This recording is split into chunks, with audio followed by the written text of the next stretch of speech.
Hello everyone, I'm Rick Tanaka, a fourth-year student in the 5-year College of Technology program at the National Institute of Technology Tokyo College. It is a great honor to speak here today. This is joint work with Hiroki Miramide and Koichi Nakagawa. Today I will talk about explicit forms for root of unity weighted sums of linear recurrence sequences. This study was motivated by a problem of H. Otsuka, published in the Fibonacci Quarterly. The problem asked us to prove the identity shown here.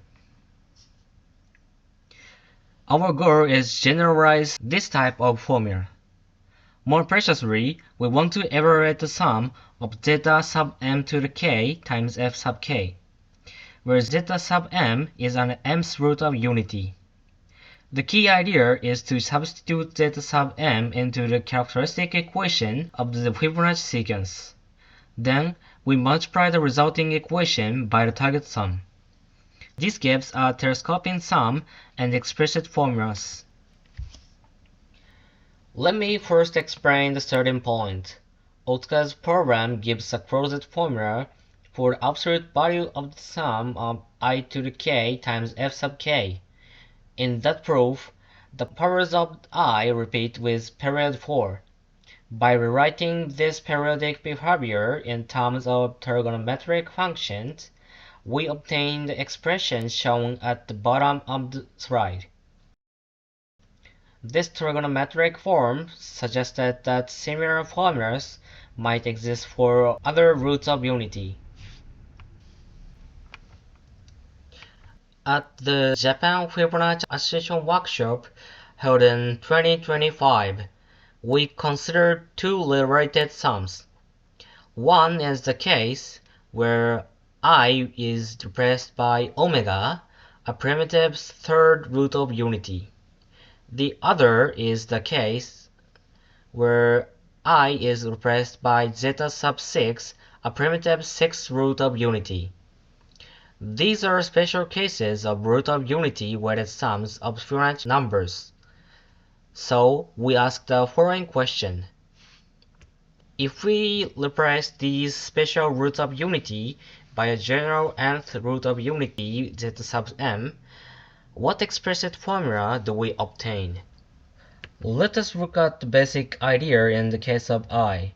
The Fibonacci sequence satisfies the recurrence relation f sub n minus f sub n minus 1 minus f sub n minus 2 equals 0. We multiply the target sum by 1 minus I squared. Equivalently, we take the target sum, subtract I times the target sum, and subtract I squared times the target sum. The three boxes sums on the slide show these three terms. Now, we expand the three sums. The first line comes from the original sum. The second line comes from multiplying the same sum by minus I. The third line comes from multiplying the same sum by minus I squared. Most of middle terms cancel because of the Fibonacci recurrence. For example, the coefficient of I squared is f sub 2 minus f sub 1 minus f sub 0, which is 0. The same cancellation occurs for the other middle terms. After cancellation, only boundary terms remain. On the left-hand side, we have the factor 1 minus I squared times the target sum. On the right-hand side, we obtain I minus f sub n plus 1 times I to the n plus 1 minus f sub n times I to the n plus 2. Therefore, we can solve for the target sum. This is the telescoping mechanism behind the formula. The same calculation works if we replace I by zeta sub m. Again, we multiply the target sum by 1 minus zeta sub m minus zeta sub m squared. After expanding, the middle terms cancel in exactly the same way. Only the boundary terms remain.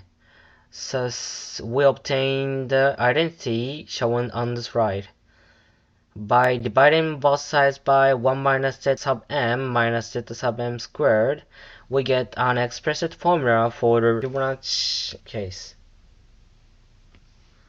The same approach can also be applied to other sequences defined by linear recurrences. Here, we show the Lucas number as an example. The Lucas numbers satisfy the same recurrence relation as the Fibonacci numbers, but their initial values are different. We use L sub 0 equals 2 and L sub 1 equals 1.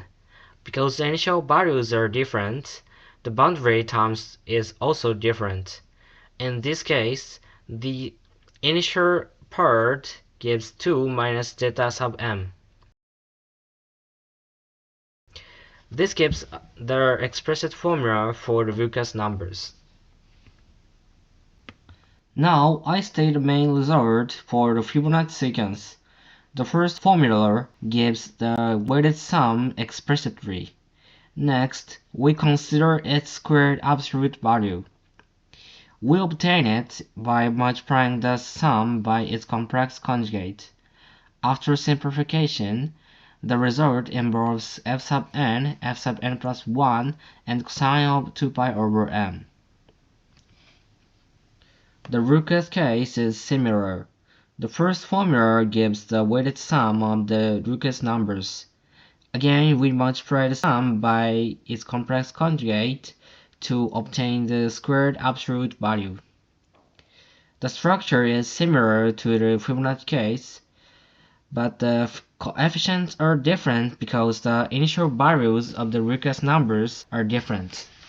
Next, we rewrite the trigonometric terms by using Chebyshev polynomials. Let C be cosine of 2 pi over m. The Chebyshev polynomials of the first kind satisfy cosine of n theta equals t sub n of cosine theta. Therefore, the cosine terms appearing in the formula can be rewritten as t sub n of c and t sub n plus 1 of c.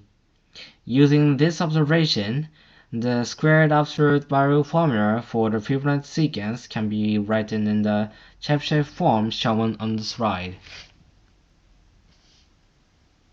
We can also transform the formula further. We use the identity 1 minus c squared equals t sub n of c squared plus t sub n plus 1 of c squared minus 2c times t sub n plus 1 of c times t sub n of c. Using this identity, the formula can be written in another form. This expression highlights squared differences involving f sub n plus 1, t sub n of c, and t sub n plus 1 of c. We apply the same idea to the Lucas numbers. First, the squared absolute value formula can be rewritten using Chebyshev polynomials. Then, by using the same identity as in the Fibonacci case, we obtain another form of the Lucas formula. Although the expression is longer, the method is the same. Here is a summary of the main results. The first formula is the Chebyshev form for the Fibonacci sequence. The second formula is the corresponding formula for the Lucas numbers. In the preceding paper, we give several results for other types of sequences.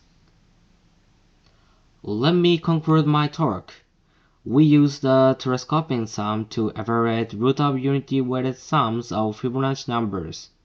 We also computed their squared absolute values. Then we rewrote the cosine terms using Chebyshev polynomials. This gave another representation of the formulas. These formulas extend to any linearly recurrent sequence.